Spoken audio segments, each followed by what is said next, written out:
ఆకాశంలో కనిపించిన వేలాడే దీపాలు ఏలియన్స్ పనేనా? జపాన్ టోటోరి పట్టణంలో ఆకాశంలో ఓ అద్భుతం కనిపించింది.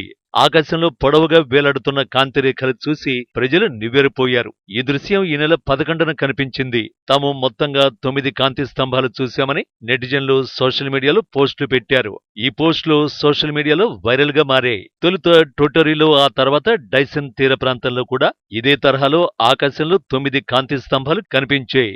ఈ నెల 11న మాషి అనే సోషల్ మీడియా యూజర్ ఇందుకు సంబంధించిన పోస్ట్ ను ఎక్స్ లో పోస్ట్ చేశారు. ఈ పోస్టు నెట్టింట వైరల్ అయింది. పోస్టు కొద్ది గంటల్లోనే 12 మిలియన్ల మంది చూశారు. పలువురు ఈ ట్వీట్ పై స్పందించారు. ఆకాశంలో అసాధారణంగా కనిపించిన ఈ దృశ్యాలను చూసి ఏలియన్లు భూమిపై ల్యాండ్ అయ్యాయనే ప్రచారం కూడా ప్రారంభమైంది. సోషల్ మీడియాలో ఈ చర్చ జోరుగా సాగింది.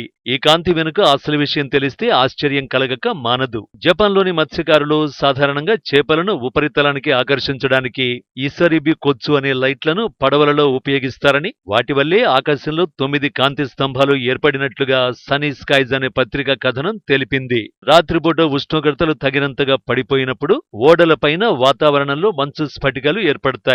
ఈ స్ఫటికాలు తగినంత పెద్దవిగా, వర్షపాతం లేకుండా ఉన్నప్పుడు మత్స్యకారుల పడవల నుంచి వచ్చే కాంతిని ప్రతిబింబిస్తాయి. దీంతో ప్రకాశవంతమైన నిలువు కాంతి స్తంభాల శ్రేణిని ఒడ్డు నుంచి చూడొచ్చు. మీడియాలో కథనాల వేలాడే దీపాల వెనుక ఉన్న రహస్యం తేలిపోయింది. దాంతో ఇది ఏలియన్స్ పనే అనే అపోహలు కూడా తొలగిపోయాయి. అయితే ఇలాంటి ఘటనలు జరిగిన ప్రతిసారి ఏలియన్స్ పట్ల మానవాళికి ఉన్న ఆసక్తి వెల్లడవుతోంది. గ్రహాంతరవాసులు ఉండే అవకాశం ఉందనే వాదనలు ఇప్పటికీ బలంగా వినిపిస్తూనే ఉన్నాయి. వాటి గురించి మనిషి అన్వేషణ మాత్రం కొనసాగుతూనే ఉంటుంది.